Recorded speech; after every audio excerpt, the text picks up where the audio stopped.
My name is Antonia Agostin, and I'm presenting on visual cues. Visually cued instruction is the use of graphic cues as either an instructional prompt to encourage language comprehension and communication, or an environment prompt to encourage organizational skills and improve self-management. Visually cued instruction is categorized into three general areas: language comprehension, communication, and self-management. Visual cues can be used as a form of communication for nonverbal children, children who are learning to speak, and even children with more advanced speech. Visually cued instruction is one way of helping children to attend, organize, and integrate information more readily. It can also be used to support a child's understanding of oral language instruction. By pairing spoken language with pictures or written symbols, it allows the child to access meaning from the information. The child may better understand the message when the information is presented in both forms at the same time. Some examples of visual cues include PECS, Picture Exchange Communication System, which allows a child to exchange a picture of a desired item for the actual item. It can also be used in conversation where a child, who can form sentences using the PECS, can respond to questions or ask questions and comment. Other examples of visual cues include pictures, pictographs, social stories, which help children understand the rules of social situations, visual schedules, which organize time and allow children to anticipate events and transitions, example sheets, which are examples of another student's work as a model for their child to follow, and videos, which model appropriate behavior. Visual supports can benefit all children, especially those with special needs such as autism. Children with autism can struggle with remembering sequences, which can contribute to social communication challenges.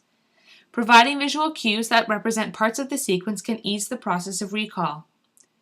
Children with autism can benefit from the use of social stories, which can initially teach peer interactions through structured contexts using pictures and written scripts.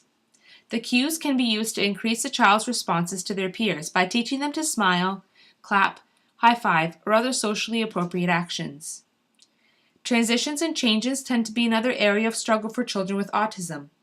Visual schedules can help reduce the stress and anxiety associated with these transitions and changes by making the child aware of events before they happen. For children with emerging language, teachers can implement graphic symbols to be used as prompts to encourage and expand language use. For example, the phrases "I need a break" or "I don't want to" can be cued pictorially or in writing. Another way to implement visual cues is putting class rules in visual form, which ensures greater understanding of expectations for all the students in the class.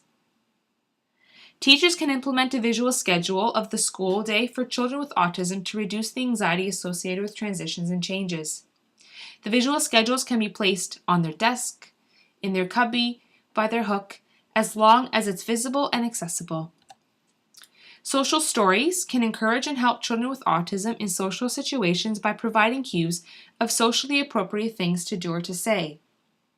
Peer instruction cards can also be given to typically developing peers with recommendations for getting the attention of and communicating with their peers that have autism. An important component of visual cues is that they can be implemented and used by anybody in the class, not just the teachers. They can be used by EAs, volunteers, parents, and the students' peers. Lastly, here are some considerations to keep in mind. Always complete a task analysis before implementing any kind of visual cue to teach a skill. You must know all the steps required in a skill before you can teach a child how to do it. To be effective, visual cues need to be implemented and used consistently across all teachers, family members, therapists, and other parties. Also, make sure the child comprehends the symbols you're going to be using. Your goal is to match the cue to the message, but the student must first be able to comprehend the visual symbols you're using and also recognize the connection between the cue and the message. Lastly, don't assume that a child who has never seen a visual cue will know how to use it. Often you will have to teach the child how to use the visual supports through modeling and prompting them through the process or task. Here are my research sources, and thank you for your time.